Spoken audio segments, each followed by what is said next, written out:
నేను మీకన్నీ ఇది వచ్చేసి నార్మల్గా మన హౌసెస్లో ఉండేది గ్రాస్ మీటర్. ఇది వచ్చేసరికి నెట్ మీటర్. గ్రాస్ మీటర్ ఏంటంటే యూని డైరెక్షనల్ మీటర్. మన ఇక్కడ lights, home appliances lights, fans ఇవి ఆన్ చేస్తే జస్ట్ యూని డైరెక్షన్లో పవర్ వస్తుంది.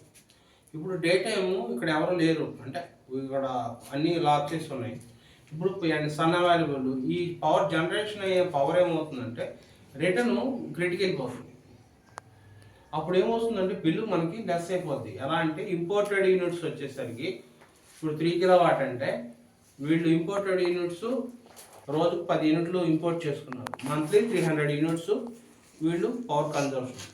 బట్ వీళ్ళు ఓన్గా ప్లాంట్ పెట్టుకుని ఒక 400 యూనిట్స్ జనరేట్ చేసుకుంటున్నారు. అంటే ఇవి ఎక్స్పోర్ట్ అవుతున్నాయి. ఈ 300 లెస్ అవగా రిమైనింగ్ యూనిట్స్ వాళ్ళు బిల్ పే చేయాలి. ఇలా ఎక్కువ ఉన్నాయి అనుకోండి యూనిట్స్, నెక్స్ట్ మంత్కి యాడ్ అవుతాయి. క్యారీ మినిమం బిల్ అయితే వస్తుంది. అది 100 ఇలా slab rate depends on slab rate, grade. అంటే ఏబిసి అంత 0 యూనిట్స్ ఒకటి స్లాబ్ రేటు, 51 నుంచి 100కి ఒక స్లాబ్ రేట్ ఉంటుంది. ఆ కేటగిరీలో వీళ్ళకి 100 రూపీస్ అది 150 200 డిపెండ్స్ ఆన్ ది వీళ్ళ కేటగిరీని బట్టి ప్రైస్. మినిమం బిల్ అయితే వాడు పే చేయాల్సిందే.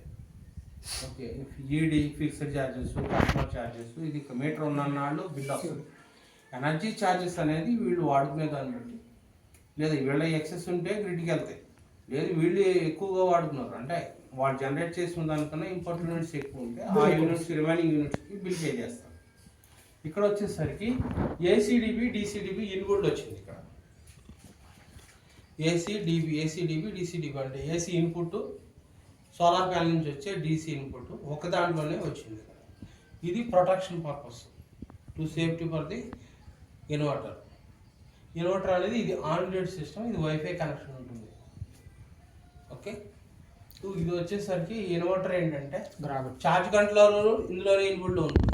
అంటే సోలార్ ప్యానల్ నుంచి వచ్చే పవర్ని ఇర్రెగ్యులర్ ఇన్పుట్ వోల్టేజెస్ ఉంటే దాన్ని కంట్రోల్ చేసి స్టేబుల్ అవుట్పుట్ ఇస్తుంది అంతే. ఇంకోటి ఏంటంటే ఆ డీసీ పవర్ని ఏసీగా కన్వర్ట్ చేస్తుంది. 2 functions in the input side, 2 works ఇందులోనే జరుగుతాయి. ఏసీ డీసీ పవర్ని ఏసీగా కన్వర్ట్ చేస్తే ఇప్పుడు ఈ కనెక్షన్ మనకు అవుట్పుట్గా వస్తుంది మన హౌసెస్కి. మనం యూజ్ చేసుకుంటే యూటిలైజ్ అవుతుంది. Are you are not using, you can it's connected to the grid. అంతే, దీంట్లో లాసెస్ ఉండవు. ఒకటే ఏంటి డ్రాబ్యాక్ అంటే పవర్ ఆఫ్ అయిందంటే ఇన్వర్టర్ ఆగిపోతుంది, పవర్ ఉండదు. అది అవ్వలేదు అనుకోండి, అప్పుడేంటి, అది కూడా గుడ్ కండిషన్ పాజిటివ్గా తీసుకోండి. అది అవ్వలేదు అనుకోండి, ఇది పవర్ జనరేట్ చేస్తూ ఉంటుంది. పైన సన్ అవైలబుల్ ఉంది, వాళ్ళు డిపార్ట్మెంట్ వాళ్ళు పవర్ ఆపారు అంటే ఈ లైన్ లేదా ఈ ట్రాన్స్ఫార్మర్ దగ్గర ఈ సరౌండింగ్ ఈ 2 or 3 4 స్ట్రీట్స్లో ఏదో వర్క్ జరుగుతుంది. అప్పుడు ఇది రిటర్న్లో వెళ్ళి అక్కడ కొట్టేస్తారు.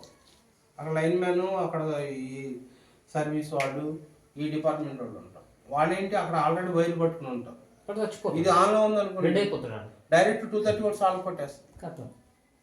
అలా జరిగినాకే దీన్ని అడ్వాన్స్ టెక్నాలజీ తీసుకొచ్చి దాన్ని ఇలా చేస్తున్నారు. అది ఆఫ్ గ్రిడ్లో అనుకోండి, అది ఉండదు, మన ఇంటి వరకే కాబట్టి దాంట్లో ఇష్యూ కాదు. ఆఫ్ గ్రిడ్ ఏంటంటే మనము కరెంటు తయారు చేసుకొని మన ఇంట్లో మనం తయారు చేసుకొని మనం సేవింగ్ చేసుకోవడం. ఇదేమో ఆన్ గ్రిడ్ ఏమో మనం వాడుకుంటూ మనం మిగతా యూనిట్స్ ఏవైతే ఉన్నాయో అవి కరెంటులోకి పంపించడం చేస్తాం సార్. మరి డబ్బులు ఎవరు ఇస్తారు దీనికి?